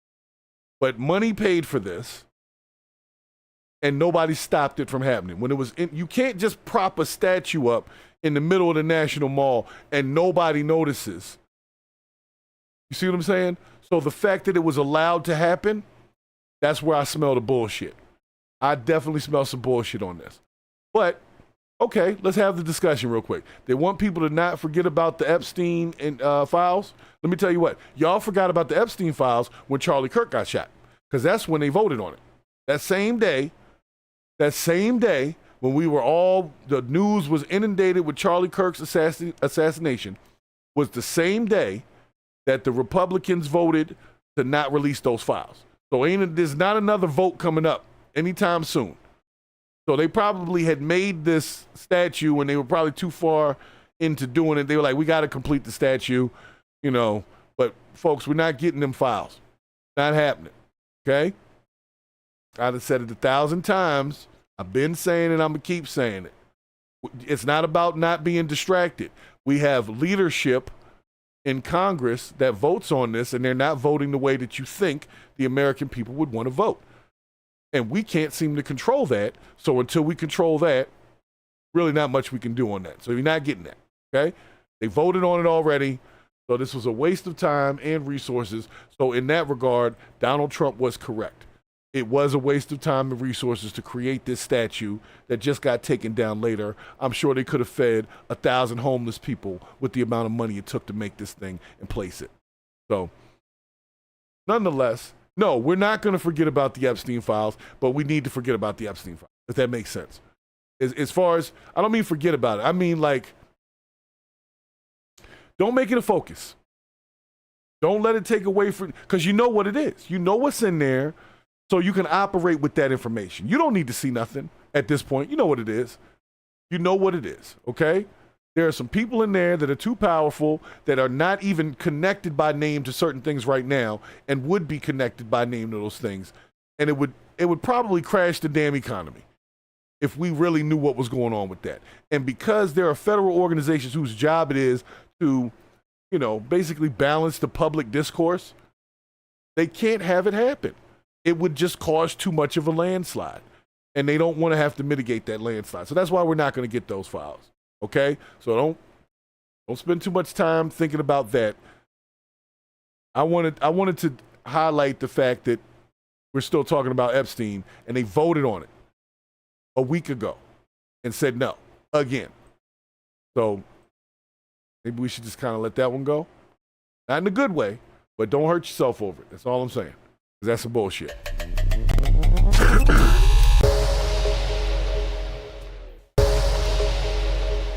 All right, so we're going to close this thing out with one last situation here, because there was a recent report on the jobs numbers, right? And they got into the jobs numbers because they were trying to make a point that there were jobs being created for people based on the immigration uptick, right? So they're saying because they've deported all of these people, there's a lot of jobs presenting themselves. Now, you got to remember, a lot of the deportations are happening in construction and housekeeping, things like that, because unfortunately, there is a specific group that they're targeting, and they do work a lot of those jobs. 95% of the population in general does not work in housekeeping or construction. So for those people, they have to try to find like skilled work or other jobs, right? And they did a study for those people because what we're trying to do is they're saying all of this is going to help the job market. And so what we want to do is we wanted to check and see how the job market was doing. Well, apparently they found out that the job market is not doing that well, but it's not because of immigrants. It's because there's no jobs, and two, there seem to be bots hiring, okay? So our administration is putting up numbers of jobs, but these jobs are not accurate because the numbers that they're getting are fake jobs. So they're scam jobs. Now, if you don't know what a scam job is, it's basically a job where they'll give you some type of really quick offer, right? Like you fill out one application, next thing you know, they're telling you you're going to get $5,000 a month to do something that normally involves your bank account. Because any job, if you think about it, when you get a real job, you'll put in your banking information into your direct deposit form because that's how you get paid. So even if it's a fake job, if you think it's a real job, if they ask for your banking information, you'll give it to them because you think that's what you would do at any regular job, right? But the labor statistics have showed us. Let me run it here. Let me run it on over here, okay? Here we go.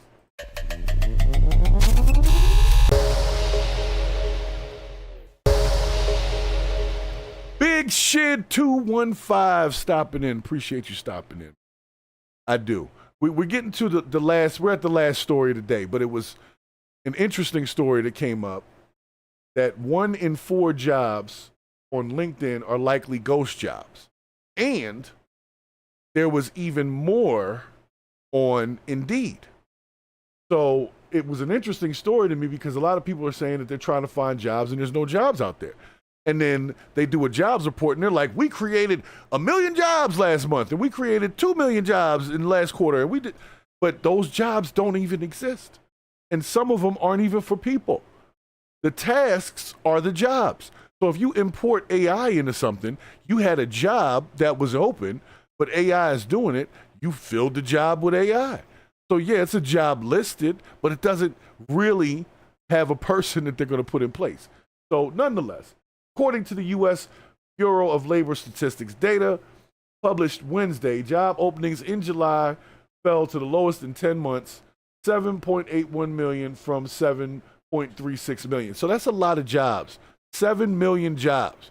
And people are having a tough time finding a job. That doesn't make sense to me, does it? Well, it's because the analysis found that 27% of all U.S. job listings, of all, that's about, let's say 30%, of all U.S. job listings on LinkedIn are likely ghost jobs with no intention to hire.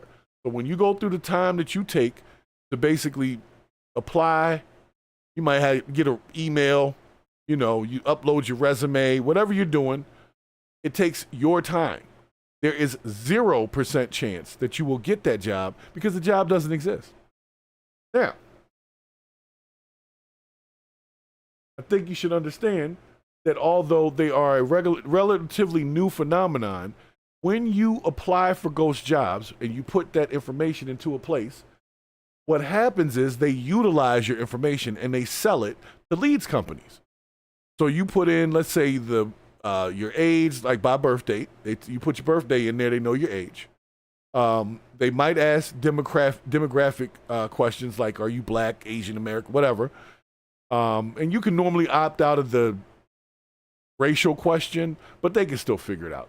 A lot of times they can just look at your name and get a good idea of what race you are. And so what they do is they basically take in these applications, and those applications go into a database, and they call those a leads database, and they sell it to another company. So they're basically getting your information for free, but selling it to another company for a cost. So the fact that all of these people are applying for these jobs at all these times, they're basically building up lead systems so you can be properly advertised and sold to. And so let's see what they said here. So the Congressional Research Service says that employers do this for several reasons as a signal of growth to attract potential investors, because the investors see that they're hiring. They think that, oh, wow, this company must be growing. we can invest in it, they're going forward. But that could be a total lie. To make current employees feel replaceable, so it keeps you on your toes. So you see your job is advertised in Indeed, right? But you're working there right now, and you're like, well, shit, they might be looking to replace me. So it makes you a little more motivated, in their opinion. This is an opinion. That might work, it may not work, but that's the justification that they put behind doing this. They're also doing it to pretend that they're open to external applications that really have an internal candidate in mind.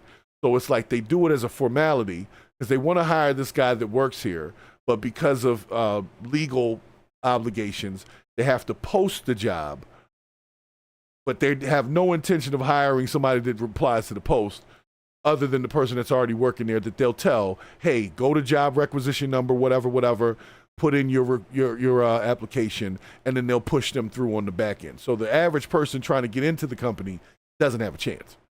So even though the job is posted, the job is listed, it's not really available.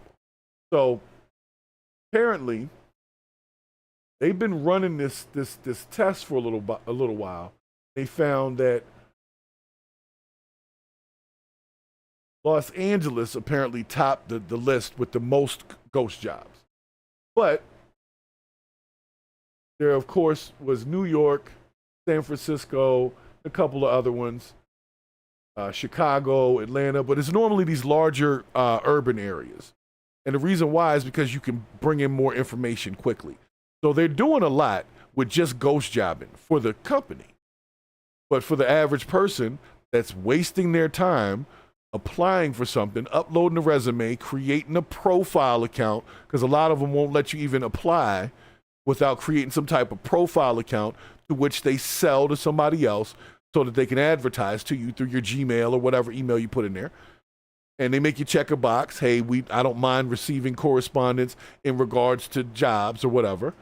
And you basically sign your junk mail away because all of a sudden you start receiving a bunch of stuff that you didn't ask for a job that never existed.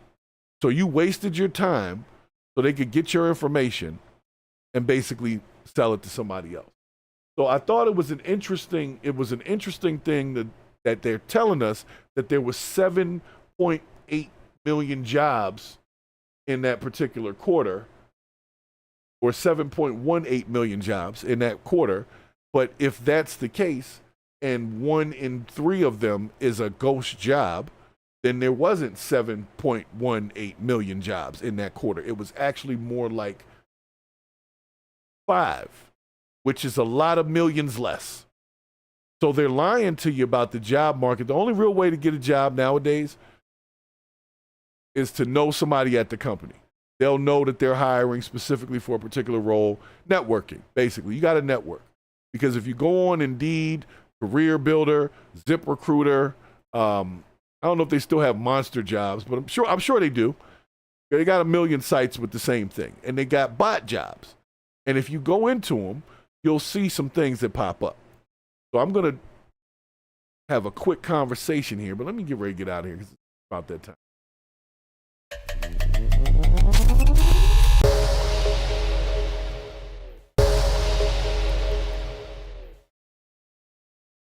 So those disheartening results that show, that among those who posted fake jobs, approximately a quarter of them were fake job listings. They range from entry-level roles to executive positions. They'll say executive assistants, personal assistants, data entry, customer service. All of these roles that a person might genuinely be looking for, they have a bunch of fake jobs sitting there. And if you know how to look for them, you can kind of see it, but it normally takes the initial interaction. Like you apply, and then what they send you back, like they send it from some Yahoo mailbox, or it doesn't have good contact information on it, or you look up the address and it takes you to some real generic place or something. I've seen some of them where they'll have an address on there, and you'll look up the address, and it'll be, let's say, like an office building, which would make sense, right? And what I do is I call the leaser of the office building and just ask if that company is an actual resident of the building, because that's public information, so they can disclose that to you. They can't disclose how much the lease is, but you can say, hey, is XYZ company a resident at this particular address? And they can tell you yes or no. So you have to do that. Secondarily, or tertiarily, or whatever airily I'm at right now, you have to also verify web addresses. So whatever email address they send from, the domain. Now, there's a lot of this is stuff that people probably know, right? The point I'm trying to make is how much time you have to go through to research to find out if this thing is fake or real, which is a total waste of your time because it was fake when it started. So they know it's fake when they're sending it to you. They know they're going to waste your time when they're sending it to you, and they're allowed to do it. I believe that there should be some regulation on this, especially if it's this rampant. You see what I'm saying? Are we not able to regulate the digital job market? Should it not be against the law to post a job that, one, does not exist, or two, you're using the information you get back for nefarious reasons or sales so you can sell the information as leads? I believe that that is disingenuous and needs to be dealt with. Nobody's saying anything about it, but the job market is shit right now. But you're telling me there's 7 million new jobs out there. And where are they? I don't know. Because if that was the case, then the unemployment rate would drop significantly if people were filling these 7 million jobs. But you're counting these jobs, and a lot of them aren't even real jobs that people can actually fill. So they're giving us a whole, it's like I want to say it's a lie. But it's based on data that they are reading because employers are creating these fake jobs. So to them, it is true data. But we know what it really is. So I'm having an issue with that because I'm a big proponent on I don't like people wasting people's time. And people out here trying to make a living for themselves and have a better life, and you're wasting their time by posting fake jobs for skilled workers. So you got a person that has skills with something, and they are a serious candidate for a position, but they're wasting time applying to your fake ass job. So if we could get some regulation on that, I really think that companies should have penalties for that, and scam artists using those job boards to do scams, they should face serious crimes and serious charges for that. Because one, they're doing something nefarious to a person who's doing this in good nature. When you're looking for a job, you're doing this in good nature. You're humbling yourself to be basically asking someone for help by applying. I need help with a job. You are an employer. I want to work. So you're humbling yourself, and then somebody's basically giving you the middle finger for the sake of a scam or for some of those other reasons that we talked about. So that's an issue for me. They're trying to deceive their own employees. That's an issue for me. Making workers feel replaceable. That's an issue for me. They're basically collecting your information and resumes for future use in case somebody quits. That's another thing. They are interviewing, but they're not actually hiring. But what will happen is somebody will quit, and they'll have a guy that interviewed 2 weeks before or a week before, and they're like, oh, okay, well, we're hiring now, and they'll bring the person on, and that person will be like, oh, this was a real job. But initially it wasn't. They were just in a pinch. They needed to pull somebody in.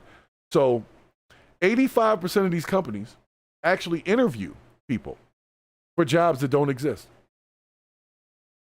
This is statistical.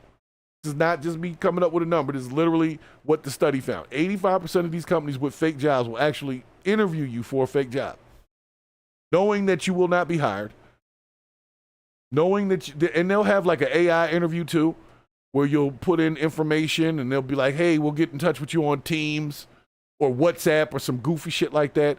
And you then, at that point, you're like, okay, this is BS, right? But you've already taken up, let's say, at least an hour of your time dealing with the back and forth and, trying to figure out if it's real. So it's a total waste of time. And I think they need to have some legislation against that. Maybe we can get that into a vote where there's some penalties for that. Because I don't think there's any penalty for it. If there is one, I don't know what it is. Because if you don't hire somebody for something, now I'm sure if you scam them and you get like their bank account information, there's probably some criminal charges that you can be found with then. But a lot of times they're not even using real names. You don't know who these people are. And it's basically almost half of the digital job. So if you want a job, best way to do it is to find a company near you that actually does some of the stuff that you like to do, and go to the company website. Not use Indeed. Do not use Career Builder, all that kind of stuff. This is the only way to do this. And I know it's kind of a headache because you got to find the companies in your area. You got to come up with how far do I want to commute? How many companies in my area offer this service? You got to do a lot, but at least that work won't be in vain. When you do it with the bots, it's pointless time waste, and you get no result from it other than your information is now available to somebody who's going to try to call you and get you to buy life insurance or something stupid like that. So you guys got to be careful out here, because the fake jobs is not just corporate BS. It's like a systematic attack on working people's hope, dignity, and most importantly, their time, which is the most valuable part. And it's all for the sake of their money and them having a leads generating database that they can sell to some other company, while you sit at home hoping to get a call back for a job that never existed. That's rough for me to even see that. I know people are going through that. So if you're out there looking for a job, good luck out there, because there's not 7 million jobs just hanging around waiting for you to pop up. That's a lie. And we got to shame the lie. It's tougher out here. There's less jobs. They deported a bunch of people. I don't see a bunch of jobs opening up because of that, because those industries were already inundated with a certain group of people. So to backfill them, a skilled worker, let's say a person has a 20-year history in, let's say, IT, right? They're not going to a construction site, so that job means nothing to them. See what I'm saying? So I don't even want to use those numbers anymore. What I'm going to say is the job market is tough, and even if you do find a job, everybody's trying to make as much money as they can off of you. So they're going to try to pay you as little as they can, and if you're in a desperate spot, you're going to say yes, because everybody's got to live and everybody's got to eat. Everybody's got to take care of themselves, and a lot of us have to take care of a family. So it's a diabolical trade-off. I have to waste my time in hopes that someone will give me an opportunity to come and break my back for them so that I can get a paycheck to take care of my family. And they use our weakness and exploit it digitally and then sell our information, and we don't get a cent from it. So I don't know. I know it's an interesting topic for some people. Like, hold up, this is a little different than what I would have thought the show would have been about. But anybody that knows me knows I hate when people waste my time or waste anyone's time. Like doing shit that just make things take longer than it has to. Even traffic. Traffic is like that. When a person's driving super slow, there's no car in front of them, and they're coming up on a light, the light's turning yellow, they're not trying to go through it, you got to bust out around them. That's how I feel. Sometimes people just slow you down just for the sake of slowing you down. Then when they see you trying to move forward, they'll slow down even more. Like they were going slow in the first place. Then you get close to them to let them know, hey, move up, move it out the way, something. They will slow down even more. They will hinder your progress even more because they know you are on your way somewhere. And that's not just a metaphor. That's real. People will do that to you. So you got to be careful out here. It's not just the physical people. Online, your digital presence is also being slowed down as well. Whether it's through fake employers, whether it's through Google suppression for content, they're slowing us down out here because they need us to maintain just being needy of the government. If we all were prospering, this stuff would be a lot easier. They need us to be in a caste system where we are just receiving information, but they're the ones dictating what we get. You want a job, we're going to dictate what jobs you actually get to see and not regulate the ones that are totally wasteful. So, nonetheless, I got to get out of here. Special shouts to my man, Al Bond, my sergeant in arms. Just to let you guys know, in 2 weeks, we're going to be gifting memberships for October. So we're going to be gifting about 10 memberships for October. Make sure once you get to the membership stuff, we're going to have some members-only lives going on. Do some more IRL content. We're going to be doing the protest for No Kings. We're not going to be protesting. We're just going to be talking to people. I don't believe in destroying nothing, but we can stand outside and have a conversation. I'm all with that. So special shouts to Albon, everybody who's in here. Let me give my shout outs and let me get up out of here, okay? Albon, you getting the applause because you stayed all the way in. All the way to the end. I know there's a couple of y'all still sitting there.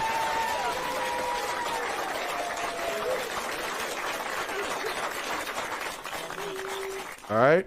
And let's see who else we got in here. Who else do we have in here?